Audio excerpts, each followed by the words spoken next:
Okay, this is a video on the properties of parallelograms. So let's get a parallelogram up here.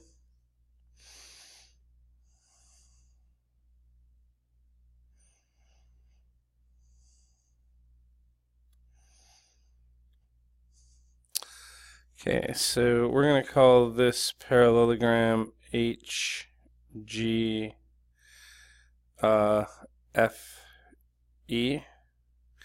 All right, the first thing that we're going to say here is we want that angle.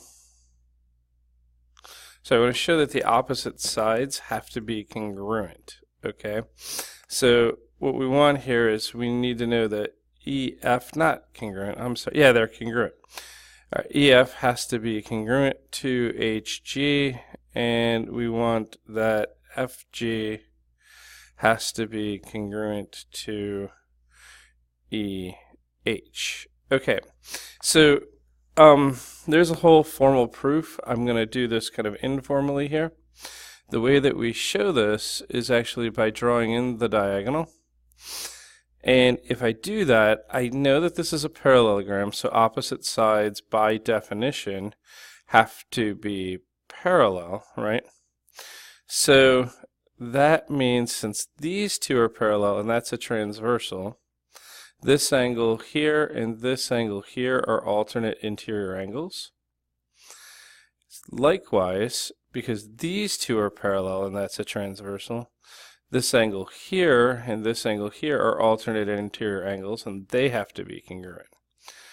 Okay, the diagonal EG has to be congruent to itself.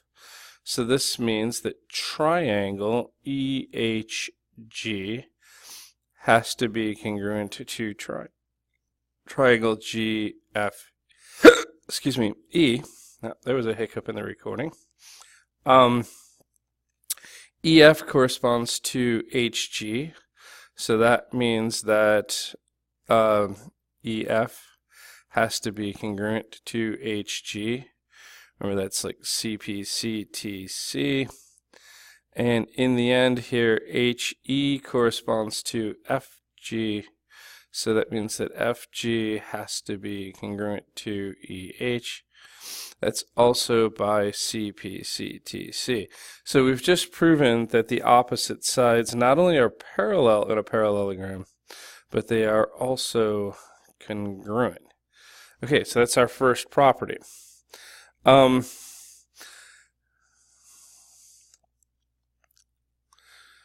Okay, so our second property is that opposite angles are congruent.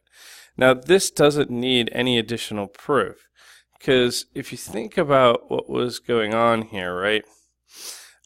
We drew in this diagonal, and we proved that these two triangles are congruent. This one here, and this one down here, right?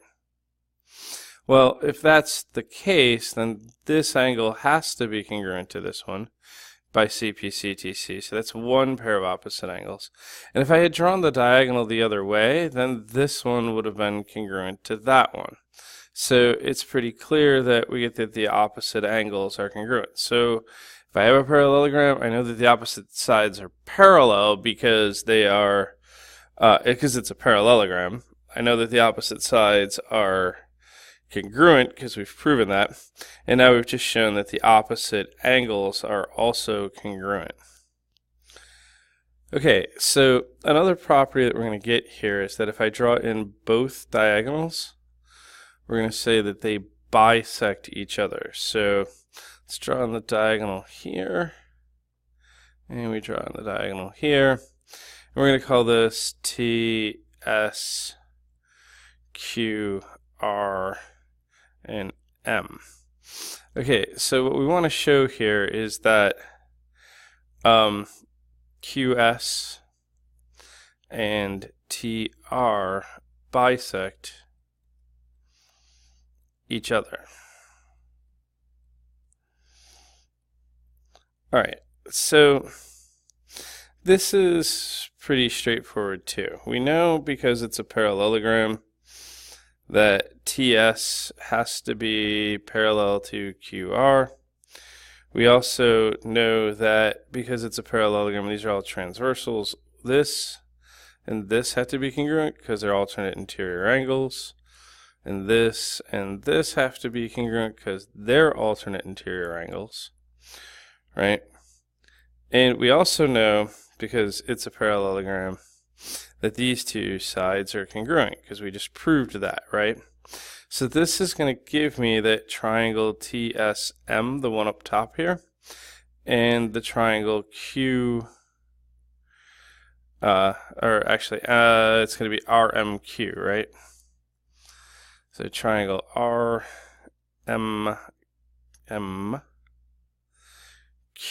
is also, that these are also congruent, so that should be an M. RMQ are congruent. And why do I know this? This is by ASA. And then ultimately that tells me that QM has to be congruent to MS. And TM has to be congruent to MR. These are both by like CPC, TC. And then if they're breaking each other into congruent parts, that means that QS and TR bisect each other. So that's a pretty clear, straightforward thing. So we've got a couple of properties of parallelograms. One, we know by definition that the opposite sides are parallel. Two, we know that the opposite sides are congruent. Three, we know that the opposite angles are congruent. And four, we know that the diagonals bisect each other.